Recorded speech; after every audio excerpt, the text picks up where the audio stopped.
আসসালামু আলাইকুম ভিউয়ার্স, কেমন আছেন আপনারা? আজকে ঈদ স্পেশাল একটা ডেজার্ট শেয়ার করব। তবে ডেজার্টটা হবে সেমাই দিয়ে, কারণ ইদানিং ইয়াং জেনারেশনের কেউ কেউ ট্রেডিশনাল সেমাইটা তেমন একটা খেতে চায় না। তাই সেমাই দিয়ে এই ডেজার্টটা বানিয়ে ফেললাম। আর এটা বানাতে তেমন কিছুই লাগবে না, লাগবে শুধু লাচ্ছা সেমাই, ঘি, আইসক্রিম আর পেস্তা বাদাম।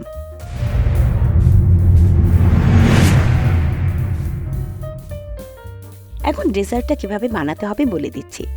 আমি একটা প্যানে 3 চামচ ঘি দিয়ে দিলাম, তারপর গোল চামচ দিয়ে 3 চামচ লাচ্ছা সেমাইয়ের গুঁড়ো দিয়ে দিলাম। এখন সেমাইটা কিছুক্ষণ ভাজার পরে লাল লাল হয়ে আসলে একটা ডিশে ঢেলে ঠান্ডা করে নেব। এখন সার্ভ করার পালা। নিশ্চয়ই অবাক হচ্ছেন যে ডেজার্টটা বানানো শেষ হলো কিভাবে। দেখাচ্ছি। প্রথমে একটা সার্ভিং গ্লাসে দিয়ে দিলাম ঘি ভাজা সেমাই, এরপর দিয়ে দিলাম ভ্যানিলা আইসক্রিম, তারপর চকলেট আইসক্রিম,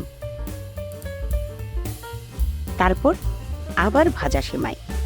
সবশেষে এর টেস্টটা আরেকটু বাড়ানোর জন্য দিয়ে দিলাম পেস্তা বাদাম। এতে ডেকোরেশনও হয়ে গেল।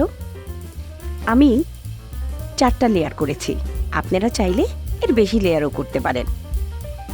আর এটা বানানোর পর একটু খেয়ে দেখবেন, খেতে যে কি পরিমাণ টেস্টি হয় কি আর বলবো। আপনি কাউকে খাওয়াবেন তো সাথে সাথে ভাইরাল হয়ে যাবেন। দেখলেন তো ভিউয়ার্স, কত কম সময় এবং কম পরিশ্রমে কঠিন মজার ডেজার্ট বানিয়ে দেখালাম। আপনিও এই দিয়ে এটা বানিয়ে সবাইকে চমকে দিন যে সেমাই দিয়েও এত মজার ডেজার্ট হয়। যাই হোক, সবাইকে চমকে দিতে দিতে রেসিপিতে একটা লাইক, শেয়ার ও কমেন্ট করার পাশাপাশি চ্যানেলটিও সাবস্ক্রাইব করে আমাকেও চমকে দিবেন আশা করছি। ও ভালো কথা, বেল আইকনটা প্রেস করে অল বাটনে ক্লিক করলেই এমন চমকদার রেসিপি সবার আগে আপনার কাছেই পৌঁছে যাবে। ভালো থাকবেন, নিরাপদে থাকবেন।